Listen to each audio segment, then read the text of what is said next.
for RRQ HOSHI's draft. Let's see what you think. Well, I mean, you know what I'm going to say here, man. RSG Philippines, this is comfort. It looks good. The question is light on this Kufra. We've seen it, right? Make a little bit of mistakes, but hopefully he's figured it out for this game number 1. All right, I don't know. I'll hold off on my predictions until a little bit, but put your hands up. This is game number 1 of the grand finals, a best of 7 between champions. RRQ on the blue side, up against RSGPH on the red.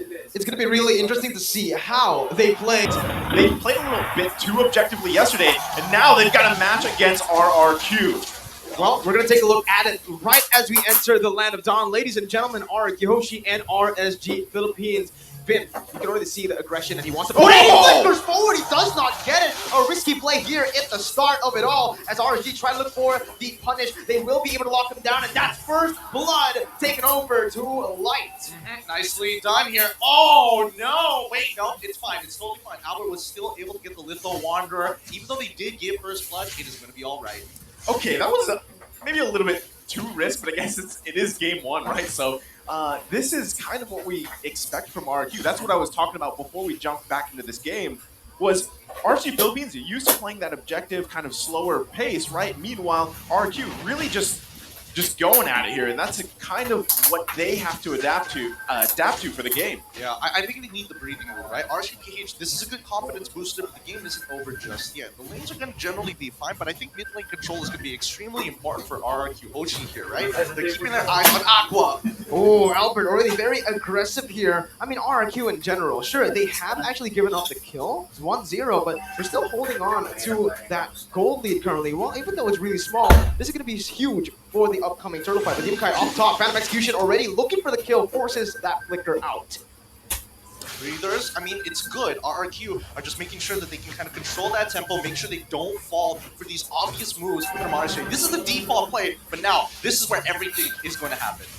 Yeah, you know, this turtle coming up here too, I mean, Albert's trying to just kind of bob and weave it around because he's not totally confident yet if he can just get this, but now they're going to actually make a play for it. Yeah, Bill roll deflation, the falling sun will connect, and that's going to be Albert with the retribution, picking it up for himself, trading it in. R7 will be able to find Demon Kite there all alone, isolated. It is a favorable trade for the Kings. Yeah, this is an extremely good trade, but if he gets a kill here onto Skylar, that could be even better. No cross-match plays, but RRQ HOSHI is in a good position. They got Albert a level ahead of Demon Kite. They were able to get a turtle, so now it's all about whether they make this play. Oh, Skylar gonna get caught there. Flickers out. The wild charge will be able to lock Light down. With the wall as well, but Skylar doesn't want to risk it. And Mon is still there. He's looking for the snipes, but Skylar he reads it out. He backs off all the way to the bush. You see how on point both these roamers are for their gold lanes. This is what I was talking about, right?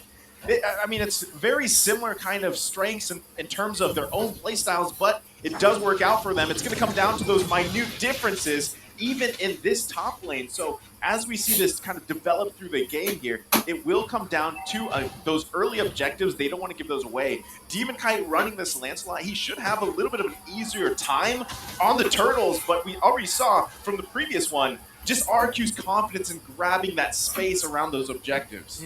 I want to talk about that play happening on that bot side earlier, right? You can definitely see a moment where Skylar was thinking about whether he should go and finish off that kill on Light. But let's keep in mind that he did use his flicker, and Iman still has his. At any point, Iman could have gone and killed Skylar if he walked up too far, in case people are wondering. Now back to top side. Yeah, Vin is looking for a play here. Nats, though, very good read. Instantly on that sprint. They're just so aware currently, right? Both of these teams reading each other out really well. Yeah, and I think especially when you have Aqua here, with that Dawning Light, there's a lot of looming doom. If you are low and you get hit by Dawning Light at this stage of the game, you get pushed back so far behind.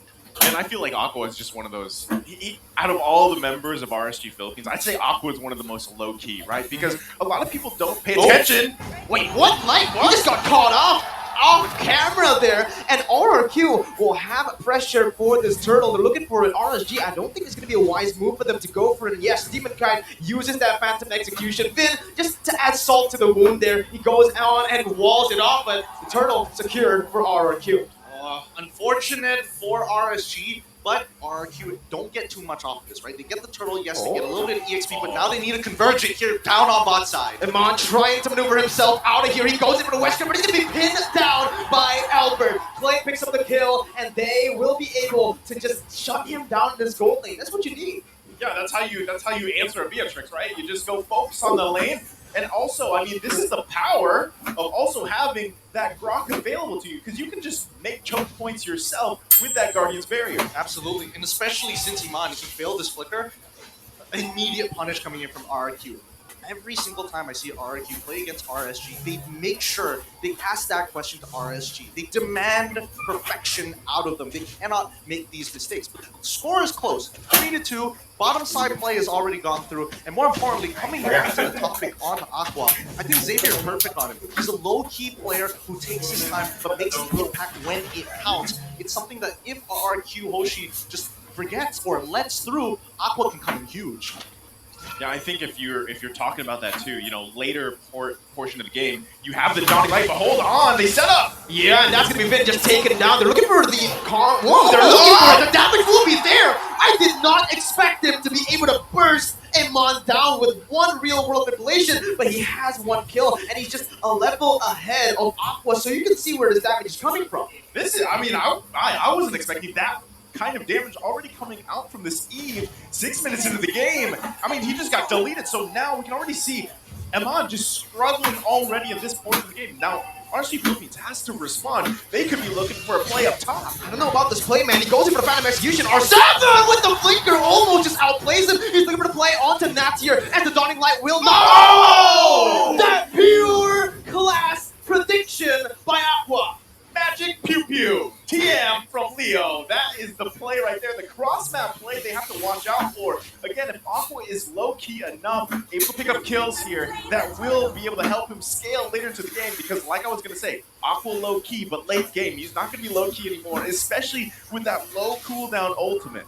Oh my goodness. I mean, if he's in the enlightened form, he does get cooldown reduction, and that's why it's used so very often and really haphazardly most of the time. But you gotta admit, this is one of the moments where you gotta hate a little bit on how it looks visually, because R7 very clearly sidestepped it, but the damage doesn't come through because the projectile itself travels at a different pace. So R7, thinking that he's already dodged it visually, walks back into it and gets hit. So you literally have to do math. Yes. Meanwhile, playing the game. That's pretty tough. It is really tough, right? And that's why Xavier has just been such a good pick overall. And MSC not so much because of the win rate here, but I think RNG Philippines, again, they have a very good composition to pull this off. Offense over defense. Light, he's already setting up for a play here. He is already going full fit. Very aggressively. He thought he fallen someone there in that push, but without that flicker, that's a huge resource burn. Yeah, and especially when it comes down to the backside of RSG Iman now doesn't have to worry about Vin going for those bigger plays. He can visually see him try to look for those flanks instead, which gives him a little bit more room to breathe.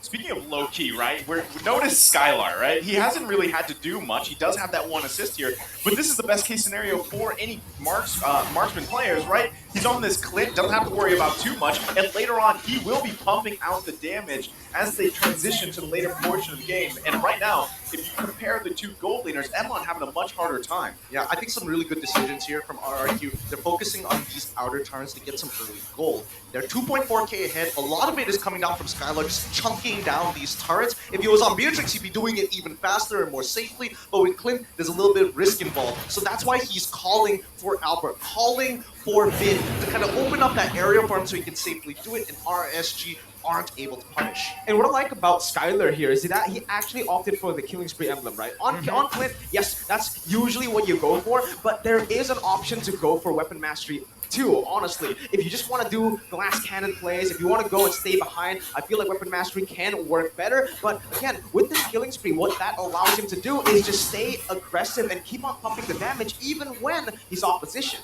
And based on the emblems that he does take, he's not looking for regular base damage, he's also not looking for attack speed, it's just raw armor penetration. He wants to chunk it out as soon as possible. Now, it's Lord time. Ooh, Light actually going in for the Timer's Rage, doesn't connect onto anyone here, might be punished, gets jumped low. Albert looking for the heavy spin, baiting out that flicker from Light, but in the mid lane, Nats gets caught out. Phantom execution now as Demonkai looks for compensation. Alfred dodging away, and Mon with an Emir's passion will not be able to find anyone. Skylar picks up a double, converts it onto mid turret, and this might be a free lord for RRQ. Okay, so see, this is what we were talking about in the draft, right? Light takes the Kufra, unfortunately makes a bad call, gets out of position, and RQ is going to punish him for that. And that's also just most likely going to be a free lord for them as well. So this is already RQ just punishing, you know, the new guys right now. Risk and reward, Lord slain by RRQ, but this is not Luminous just yet. We need to talk about this previous play because again, Finn plus Clay, they are working really in sync right now. It feels like they are in a mobile suit, working together, minds alike. Guardians Barrett making sure they are cutting off exit routes for a lot of the members for RSG to allow Clay to lay waste. He's already got the Ice Queen's wand. He's already got the Talisman as well, making sure that he is effective. And now third item, Necklace of Durance. Oh, so much utility coming through from Clay. We saw this as well yesterday, right? When he does get the Heap, he actually opts for a more utility-based item build to enable Skylar, to even enable Albert here on the Akai, and they're looking for more on the board. They're zoning RSG away as that's Demonkai caught out of the top side. Solo kill? That was just R7 in the top lane. I mean, I saw the pressure there, but this is what I'm saying, right? Lancelot isn't the... It's really hard to make this pick work, and we're seeing it here. And now, RQ's already knocking on the base of RSG. Let's see if they can take him down. Nats going in for the falling shot, and Albert uses this to just punish him down and miss him strike, and that's going to be Skylar who picks up the kill. They're looking to convert onto more objectives here top side. Their passives are all taken down. They don't even need minions to take that one down, and the Lord, they didn't really, use the Lord much. They were just using the enhanced minions. That's usually the case when it comes down to the first Lord. I mean, Lord itself is not strong, and most of the time people play for the Luminous Lord or its passive to charge at the turn. However, I will say, Light, there's a little bit of hesitation coming out of him. Oh no, this could be a big catch here. Oh, Vin goes for the wild charge. Only finds Light there. Luckily, Iman still has his dash. Yeah. Back to the previous play, right? And Nicer, you gotta tell me a little bit about this because, again, every time we've seen Light on it, does he usually hesitate with this move right? He has to make 2 to 3 decisions, and RRQ seems to always pose the same question. Go for our back line or immediately engage on the front line and maybe try to make the flicker play. So that's the thing, right? Light has definitely played the Cooper before, but what we've seen in the past is, again, just a little bit of mistakes or miscalculations, if you will, right? He's trying to play math in his own head as well, and sometimes it doesn't work for him because sometimes it feels like he's forcing those fights. He's trying to force those moments for his team. I get you. So that means RSG PH, as of right now, need to have some very clear ideas of where they want to attack RRQ Hoshi. This could mean that RQ could change things up like they usually do in the middle of the game and change the way they kind of target prioritize. It could throw them off a little bit. Then again, it's anybody's game. Absolutely. It is still anybody's game here. RSG, they're looking for that one team fight. Remember, it's a very Omega timerish composition here, what they have. So they might just be waiting for that exact time to look for that power spike. 16, 18 minutes in. That's what they're looking for. That's where they look for that one shot, one team fight. Yeah, they learned from their opponents, like you said, Mirko, right? But now with this next Lord coming up here, they have to be super careful if they even want to contest this. It might be better if their plan is to get to those that 18-minute marker, right? Right here. They're just going to let it go, continue to defend, build those items that they need, because at this point, Emon had such a bad early game that he needs time to get the items, and Aqua as well, because at some point, those Dawning Lights will make a difference here. You can see a big pickup as well coming out from Emon. Exactly. Let's pull up the item list real quick because Iman right now is currently at 3 items. He hasn't finished the Hunter Strike just yet. I think he might just hold off on it to get a Winds of Nature. And look at Skylar, right? With the item builds, he's actually going for a very offensive build here. Not really going for any defensive item just as of yet, right? Just VOD and Endless Battle with the Malefic Roar. And is he building towards a Windtalker? I feel like Scar Phantom, maybe? There's potential he could go for Berserker's Fury if he really wants to double up on the stats, right? I mean, he does have quite a lead for himself. He's 3-0-1. He's got 1 component for defensive items for an extra bit of just raw defense. But now, here's the important part. RSG must let go of these inhibitor turns and wait for the play. I don't know if that's going to work out, though, because, again, look, the enhanced minions are coming in, and this time it's the Luminous Lord, the enhanced Lord up top. They might just look for the end right here, right now, and Mon finds a very cheeky runner shot, taking Skylar down to half HP. He doesn't have the regeneration. He has to back up. RRQ looking for something. Nat's going in for the Falling Star, which is to zone RRQ away. RSG still a very good defense right now as they clear out the Lord. They survive another day, but there you go. That's where the Glitter Trigger. It's going to be Dawning Light connecting. Nats once again trying to zone them away as the real-world manipulation will be able to just zone RSG out. Nats walking back, walking out, now coming back in, and Mon with the snipe to just shut down RRQ's attempt of taking game number 1. Okay, they defend, right? Turret's still up actually in the bottom lane, so they hold on to that. And this is now the 15-minute mark. They buy some more time here. You can see, even with this type of lead, RQ couldn't end the game there, right? But it's only going to be one mistake that comes out from RSG Philippines that would allow them to take game number 1 here. If you want to talk about what are the chances of RSG Philippines, they really have to be careful of Vin, because this whole game, Vin has been playing very, very aggressively on that Grok. And even when you're turtled up in your base, trying to just defend at the Crystal, if Vin so chooses to initiate and finds that wild charge, it's going to be a disaster. No, I totally agree with you here. I think RSGPH made a good call. They understand they're not in a position to completely take a full-blown team fight against RRQ HOSHI, especially when they have all their ultimates backed up. So they position themselves behind the Crystal. Oh, Lion having to force the Flicker out of that situation. That means he's not going to be able to make a big play, but we'll see in a little bit. RSGPH now, they need to hit that 42k mark and then immediately 48. They need to win one team fight, and that's going to be towards Lord side. I was about to mention, right, RSG Philippines, 16 minutes, here it is. Here's the time where they can actually look for something, perhaps the Lord fight here. But because Light has actually used that Flicker, that gives so much room for RRQ HOSHI to play these team fights. They have so many plans to execute here, and I feel like without that Flicker, without that X Factor, it's going to be really hard for Light to find a Tyrant's Revenge. They do go for something here, and they're looking for the flanks. This is actually something that we've seen from them yesterday. RRQ, they read it out, they back off, and they push in that mid lane.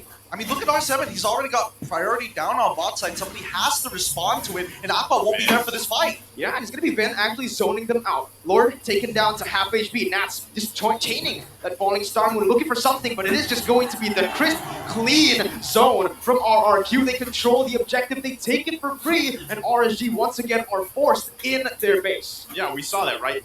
You're getting to the point. Light is trying to find those moments for him.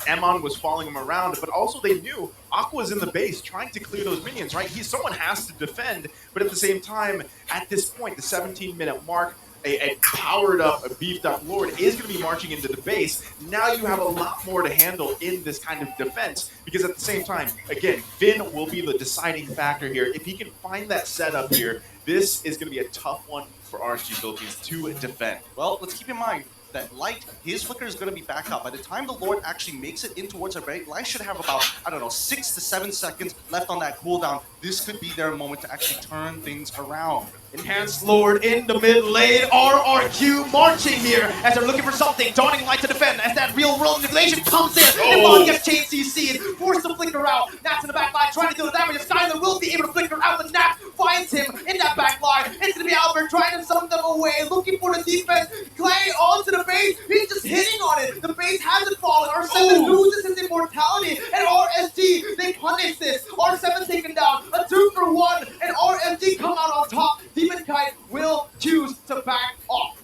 What a defense! What a defense! You gotta give it up to them, right? They're still gonna handle these minions here. They should be fine. But still, that powered up Lord, you saw the play coming out from Vin. RSG Philippines, you give them props because they buy a little more time. They might be able to actually get a couple more objectives if they can push in to the mid lane. Look at that tier 1 turret still up. All right, let's check this replay out, because I think here, this is an awkward spot. In RRQ, the first time we're seeing them actually miscommunicate a situation. Albert, unfortunately, he gets locked up, and for Skylar, he gets zoned away, so he can't technically hit this crystal. But Clay himself, right? He's in the real world manipulation. He cannot deal damage to that crystal. So all the DPSs are delayed, and RSG slowly pick away the minions, slowly start taking away the Lord. And once they had that done, they had a clean defense to go through. And even if Clay actually just targeted the base, right? Let's say he canceled out that real world manipulation, utility build. Remember, he's building for utility, he's building to enable Skylar. If Skylar gets caught out there and RRQ makes another one of those mistakes, it might just be RSG Philippines who just capitalize through and punish them. I love that you say utility, right? Because he's still topping the damage charts here. And let's take a look at the items. Yep, I mean, as we mentioned, utility build, he does go for the glowing wand, which personally, I do think that he should have gone for something a little bit more hard hitting, because if we're seeing that Aqua, he wants to make sure that Skylar is low. Look at his build. He can scale, and his last item will predetermine what he wants to. He can go for a Holy Crystal if he wants to. He can go for the Winter Truncheon to be a little bit more defensive. At the end of the day, those three items that we see before us, Lightning Truncheon into Clock of Destinies, into the Holy Glaive, is enough to bring Skylar to his knees. 50% of his HP guaranteed. Yeah, and at this point, right, this is the crucial Lord. We're at the 20-minute mark here. I don't see RSG Philippines letting this one go, right? Even though they need to defend their base, Aqua will most likely be there, has that Dawning Light like you mentioned, plus those items available, and now Lord going to be at half health. Oh, Albert looks for the pick here, goes in for the heavy spin, will be able to pin Light down, and that's going to be Skylar picking up the kill. The Athena has been dropped. Now, with Dawning Light coming through, and Mon is going to come through with the dash, or 7 flickering out. Clay just getting zoned away by Naps here, doing so much in that back line. 1v4, Albert looking at Retribution, will fall as the Red Tree comes down, and Mon is huge, it's massive. He takes down 2 before his immortality pops, and it's going to be Skylar looking for compensation. He dodges away, pops the flicker as well. RRQ lose out. It's a 3 for 1. Unfortunate situation for RRQ. They had a good idea, but they didn't think a little bit ahead. After they pulled back away and got that initial pick on towards Light, RSG lose a lot of their initiation, but RRQ, they gave up a little bit of too much space. They pulled back, and the Lord didn't reset, so that put them at a crossroads. Dude, that is massive. Look at the gold now. There's no gold lead for RRQ anymore at this point, right? They're getting objective and turret after turret. They still have the Lord marching in the top lane, and right now, it's RRQ with their backs against the wall. Yeah, and Mon there went for a very, very good render shot. Unfortunately, Skylar was able to get out of it. They punish RRQ now, building a lead for themselves. 1.5k, and that evolved Lord will be marching down that top side. And Mon just chunking it through, sieging it down. They're looking for more here, I believe. They might actually be looking for the end. This is the quote-unquote Omega timer that they are doing here. Let's see, real-world manipulation being put down from the side of RRQ. Finn taken low, will have to back up here. That's going to be Light looking for something. Doesn't get anyone here. Forced him off the bouncing ball. Wild Charge was connected there, but it's going to be Albert bringing that back all the way. Finn's taken down, but it's going to be Nash who gets traded back. That's the immortality pop. He's still able to run away. He gets out, and RSG find another 1 for 0 on top of that mid lane base turret.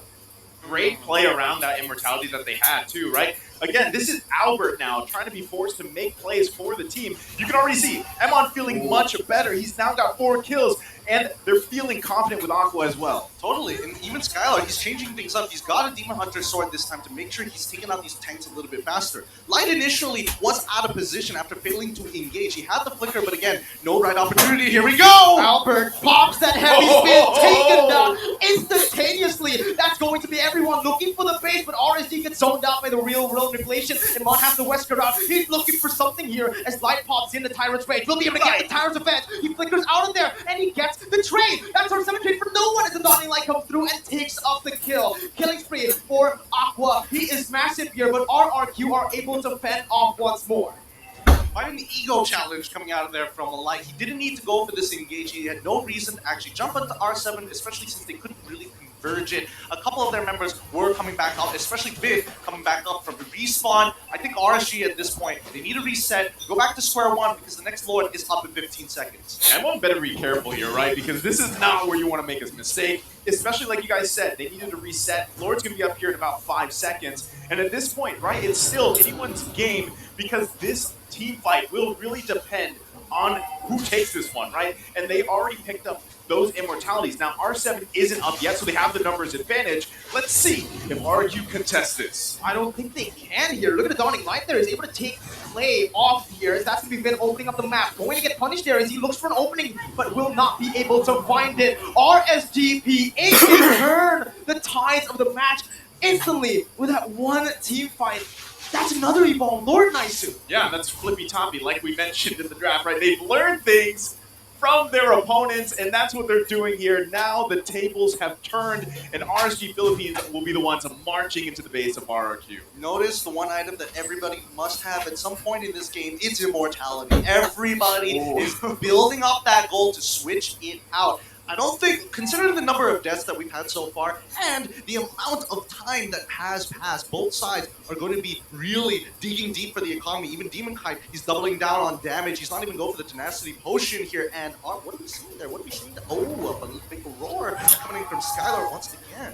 Actually, the Wind of Nature here. So he actually opted to sell, I forgot, either Berserker's Fury or the Wind Talker there for a defensive item. Skylar actually going to be able to get out of that Tiger's Revenge of the Flicker. Very aware to get out of that, but now with no Flicker, that's a huge resource. Not for the play. Going in for the falling time move, gets bursted down to half HP. It is an Esmeralda, very, very tanky, still can't run away. Like, charging in for the Tiger's Revenge, doesn't connect it onto anyone, particularly only Finn. Now, real world manipulation, looking for re-engage onto Aqua. Light's gonna be isolated here. The Dawning Light connects on the 3 members. It is to be Light. The rest is still getting out. Demon Kite looking for the trade. Finn survives with 1 HP.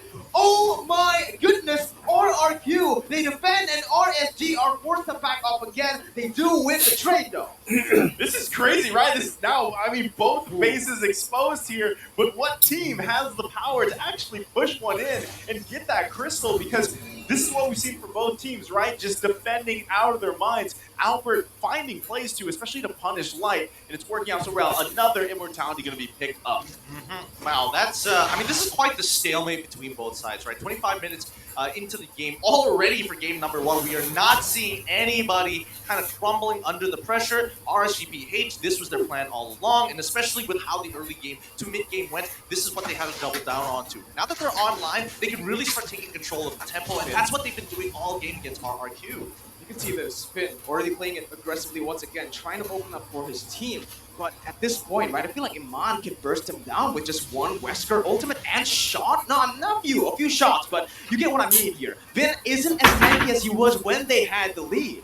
Yeah, because 26 minutes in, right? And at this point, like you guys mentioned, it's pretty much a stalemate. It's either going to come down to someone finding a pick here with a good setup or just waiting, buying time for another Lord fight, because the next Lord that's going to come up here, it's going to hurt quite a bit. And also at the same time, you can see another item being picked here by Skylar. He's really swapping those items out. All right, hopefully we get to see the item list just before this Lord spawns, because it's about to get crazy energy here. And he's going to get Pyro and get a slow push on top side before joining this fight down bottom side.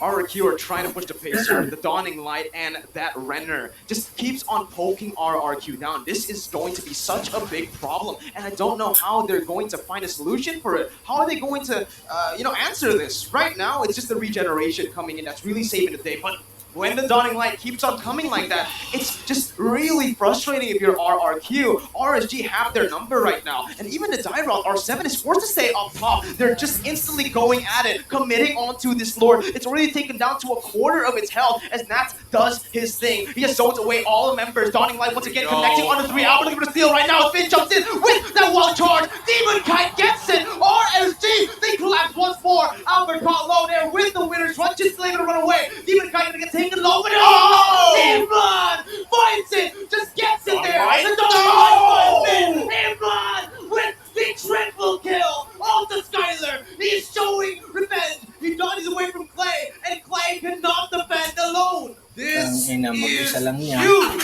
RSGPH completely abusing the Savior, maintaining the Enlightened form, and they patay ka. find one more, a monster kill. Aqua, low key, now taking it high key. The King Slayers with game number 1 to end it off here. It was one turn, one team fight that dictated this match. Aqua and Emon both, right? It's It's an amazing first game. It just sets the tempo for everything here. RRQ dominant in the early game, and RSG. We kind of foreshadowed this a little bit by saying that they learned from their mistakes,